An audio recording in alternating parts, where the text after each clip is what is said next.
سیاستمدار شناخته افغانستان لطیف پدرام موقع تاجیکستان را سازگار با ارزش‌های بین‌المللی و اعلامیه حقوق بشر دانسته است. در یک نوار سیاستمدار افغانستانی لطیف پدرام اظهار داشته است که موقع تاجیکستان درباره وضع کنونی افغانستان دخالت به امور داخلی این کشور نیست.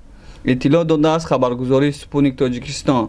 پدرام ذکر کرد که حکومت طالبان حالا از جانب کسی به رسمیت شناخته نشده است. در همین حال لطیف پدرام درباره دخالت پاکستان به امور افغانستان اظهار نظر نموده از سفر رهبر خدمات اکتشافی پاکستان به کابل خاطررسان شد. وی افزود که شخصان رسمی پاکستان به سراسر دنیا سفر میکنند تا که برای به رسمیت شناختن طالبان دست یابند. کدام کشور به امور افغانستان دخالت میکند؟ دولتی که رهبر خدمات اکتشافی آن به افغانستان و هماهنگسازی کارها می آید، یا کشوری که می خواهند همه گروه های اتیکی و سیاسی به هیئت حکومت شامل کرده شوند؟